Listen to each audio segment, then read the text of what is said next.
Friends இங்கே பார்த்தீங்கன்னா விஜய் வந்து காவேரி எவ்வளோ ஃபோர்ஸ் பண்ணுறாரு இன்னைக்கு மட்டும் இரு அப்படின்னு சொல்லிட்டு, ஆனால் காவேரி எப்படியோ அடிச்சுக்கிட்டு தப்பிச்சுக்கிட்டு வந்துடுறாங்க. இங்கே நிவின் கூடயும் குமரன் கூடயும் வர வழியில் இங்கே குமரன் சொல்கிறாரு, ஒரு நிமிஷம் நிறுத்துறியா, எனக்கு கொஞ்சம் ரெஸ்ட் ரூம் வர மாதிரி இருக்குன்னு சொல்லிட்டு குமரன் இறங்கி போயிடுறாரு. அவள் பார்த்தீங்கன்னா நிவினும் காவேரியும் மட்டும் தான் இருக்காங்க. நிவின் வந்து காவேரிட்ட உன் மூஞ்சி சரியில்லை, என்னாச்சு காவேரி அப்படின்னு சொல்லிட்டு கேட்க, உடனே இங்கே இல்லை நிவின் ஒன்றும் இல்லைன்னு சொல்லிட்டு காவேரி எவ்வளோ சமாளிக்கிறாங்க. முதல்ல நீ இறங்கு, வெளியில் வா அப்படின்னு சொல்லிட்டு, உன் முகத்தை பார்த்தாலே தெரியுது நீ ஏதோ பிரச்சனையில் இருக்கேன்னு சொல்லிட்டு சொல்லி என்கிட்ட சொல்ல மாட்டியா அப்படின்னு சொல்லிட்டு ரொம்பவே ஃபோர்ஸ் பண்ணி கேட்க, இங்கே காவேரி கண்ட்ரோல் பண்ண முடியாமல் அழுதுடுறாங்க. என்ன காவேரி இப்படி அழுகிற, என்னாச்சு, இவ வெண்ணிலா எதுவும் சொன்னாலா, எனக்கு அவன் மேலே தான் சந்தேகமாக இருக்குது அப்படின்னு சொல்ல, உடனே இங்கே காவேரியும் ஆமாங்கிற மாதிரி தலையாட்டுறாங்க.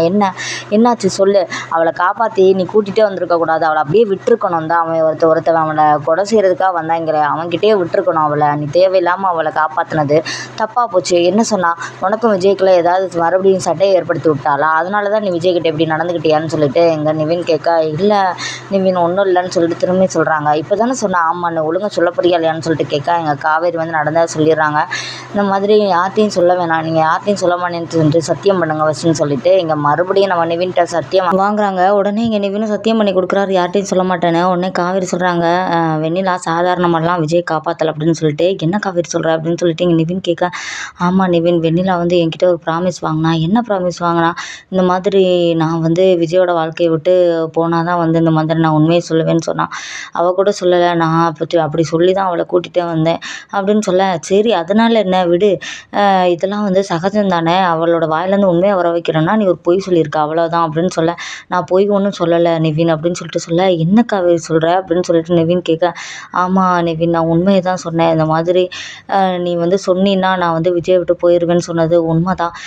இப்படிலாம் நீ விளையாட்டு கூட சொல்லாத, இப்படி தேவையில்லாமல் ஏதாவது பேசிகிட்டு இருக்காதுன்னு நிவின் சொல்ல, இதை நீ சும்மா தானே சொன்ன, உன்னைய விட்டுட்டு எப்படி விஜய் இருப்பார், சரி உன்னால் ஃபஸ்ட்டு இருக்க முடியுமா விஜய் விட்டு அப்படின்னு சொல்லிட்டு கேட்க, நான் என் குழந்தை மேலே ப்ராமிஸ் பண்ணிட்டேன் நிவின் அப்படின்னு சொல்லிட்டு சொல்ல, என்ன காவேரி சொல்கிற, இன்னும் அப்படி பைத்தியக்காரத்தனமாக அப்படி பண்ணிட்டு வந்திருக்க, இதெல்லாம் எதுக்கு தேவையில்லாமல், இது தேவையில்லா வேலை காவேரி, ஒழுங்காக விஜய்கிட்ட இதை சொல்லு ஃபஸ்ட்டு, நான் முதல்ல கால் பண்ணுறேன் விஜய்க்குன்னு சொல்ல, இப்போ தானே சொன்னீங்க யார்ட்டையும் சொல்ல மாட்டேங்கன்னு, விஜய்கிட்ட கூட நீங்கள் சொல்லக்கூடாது, நான் உங்களை நம்பி தான் நான் சொல்லியிருக்கேன் நிவின், இந்த விஷயம் விஜய்க்கு கண்டிப்பாக தெரியவே கூடாது, நான் அவரை விட்டு விலகிற மாதிரி எப்படியாவது விலகணும் அவ்வளோதான், நான் செஞ்சு கொடுத்த சத்தியத்தை நான் காப்பாற்றணும் அப்படின்னு சொல்லிட்டு இருக்கும்போது இங்கே குமரன் வந்துடுற. உடனே இங்கே நிவினும் காவேரியும் பேச்சை ஸ்டாப் பண்ணிடுறாங்க. என்ன ரெண்டு பேரும் என்னமோ தீவிரமாக பேசிகிட்டு இருந்தீங்கன்னு சொல்ல, இல்லை இந்த மாதிரி எப்படி நீ விஜயை காப்பாற்றிடுவேன்னு சொல்லிட்டு சொன்னேன், கரெக்டாக அதே மாதிரியே பண்ணிட்டீங்கன்னு சொல்லிட்டு கேட்டுட்டு இருந்தேன், வேற ஒன்றும் இல்லை அப்படின்னு சொல்லிட்டு நிவின் இங்கே பேச்சை மாற்றுறாங்க. உடனே இங்கே குமரன் சொல்கிறாரு, காவேரி ஒன்று சொன்னால் கண்டிப்பாக செய்வா அப்படின்னு சொல்லிட்டு சொல்ல, உடனே இங்கே காவேரியும் இப்படியே பார்க்குறாங்க. நிவின்க்கு அப்போ தான் தோணுது,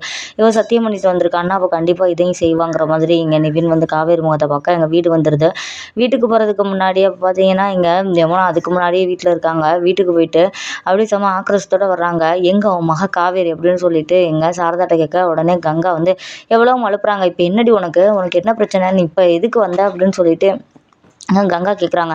உடனே இப்போ எங்கே உன் தங்கச்சிக்காரி, அவளை முதல்ல கூப்பிடு அப்படின்னு சொல்லிட்டு எங்கள் யமுனா சொல்ல, உடனே இங்கே கங்காவும் அவள் கொஞ்சம் வெளியே போயிருக்காடி.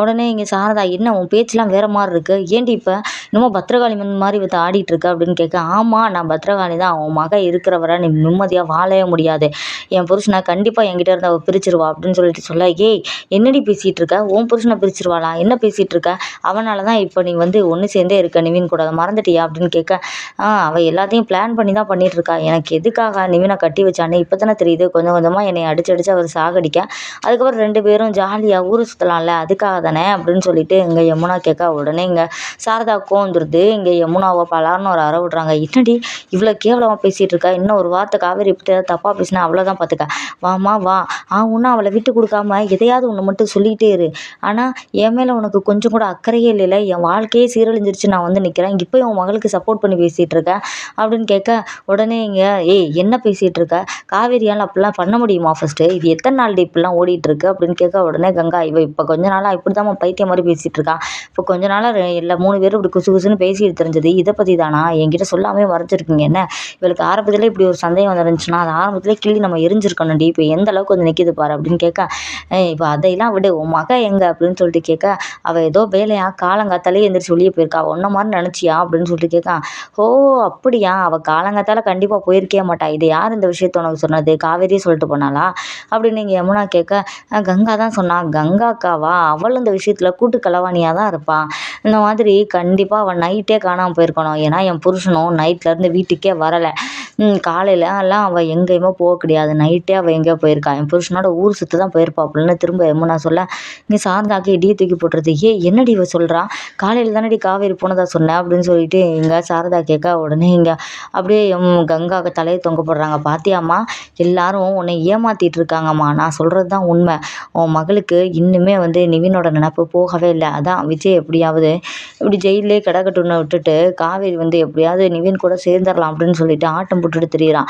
நைட்லேருந்து இவருமே வீட்டுக்கு வரல. ஏன் நான் ஃபோன் பண்ணால் கூட அவர் எடுக்கவே இல்லை. இங்கே பாரு, எத்தனை தடவை அவருக்கு அடிச்சிருக்கேன் பாரு, அவர் ஃபோனே எடுக்கலை. கொஞ்ச நேரத்துக்கு அப்புறம் சுவிட்ச் ஆஃபும் பண்ணிட்டாரு. என்ன நான் தொந்தரவு பண்ணுவேன்ல 2 பேரும் இப்படி தனியாக இருக்கும்போது அப்படின்னு சொல்லிட்டு இங்கே யமுனா கேட்க, உடனே இங்கே சாரதா திரும்ப அறைய போடுறாங்க. இங்கே என்னடி பேசுகிறேன்? இந்த அளவுக்கு கேவலமாக கூட பிறந்த அக்காவையே பற்றி நினைக்க உனக்கு எப்படி மனசு வந்துச்சு?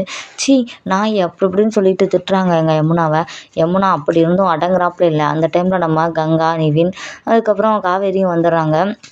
ஆனால் பார்த்தீங்கன்னா காவேரி உள்ளே வர பார்த்தீங்கன்னா, நான் சொல்லலை, இவள் கண்டிப்பாக என் புருஷனை இழுத்துட்டு தான் எங்கேயோ போயிருப்பான்னு. ஓ மாமா, இதுக்கு நீங்களும் உடந்தையா? நீங்களே இவங்க கூட தான் ஊர் சுற்றிட்டு இருக்கீங்களா? ஓ இவங்க பண்ணுற தப்புக்குன்னா நீங்களாம் காவலா அப்படின்னு சொல்லிட்டு கேட்க, என்னப்பா என்ன பேசிகிட்டு இருக்க அப்படின்னு சொல்லிட்டு கேட்க, உடனே கங்கா, ஏங்க இவன் ஏதோ பேசிகிட்டு இருக்கா, இவன் முதல்ல கழுத்தை நெரிச்சு இவளை வெளியே தள்ளுங்க அப்படின்னு சொல்லிட்டு சொல்ல, உடனே இங்கே நிவினை பார்த்து, முதல்ல உங்கள் பொண்டாட்டியை கூட்டிகிட்டு இந்த இடத்த விட்டு காலி பண்ணுங்க நிவின் அப்படின்னு சொல்லிட்டு, தப்பாக நினச்சிக்காதீங்க அப்படின்னு சொல்லிட்டு கங்கா சொல்ல, யார் எங்கேயும் போகக்கூடாது, முதல்ல எல்லாரும் நல்லுங்க, நீங்கள் எல்லாரும் எங்கே போயிட்டு வந்திருக்கீங்க அப்படின்னு சொல்லிட்டு எங்கள் சாரதா கேட்க, அத்தை அது ஒரு விஷயமா நாங்கள் காவேரி கூட வெளியே அப்படின்னு சொல்லிட்டு சொல்ல, தம்பி நீங்களும் என்னை வந்து ஏமாற்ற நினைக்காதீங்க, எங்கே போனீங்கன்னு நீங்கள் உண்மையை சொல்லுங்கள்.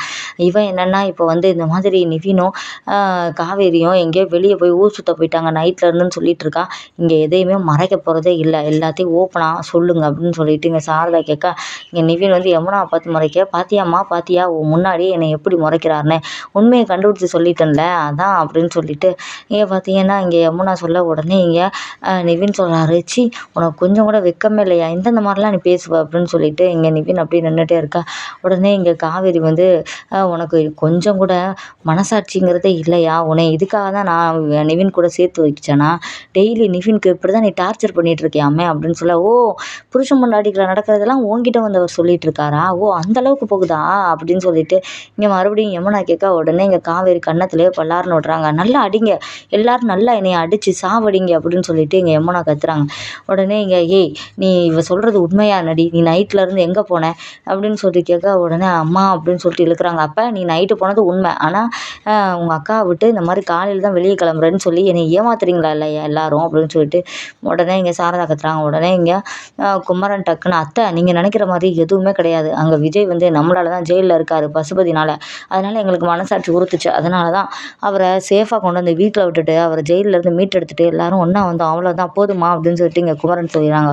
ஓ அதுக்காக தான் 3 பேரும் கிளம்பி போனீங்களா, இதை நீங்கள் சொல்லிகிட்டே போயிருக்கலாமே அப்படின்னு சொல்லிட்டு இங்கே சாரதா கேட்குறாங்க.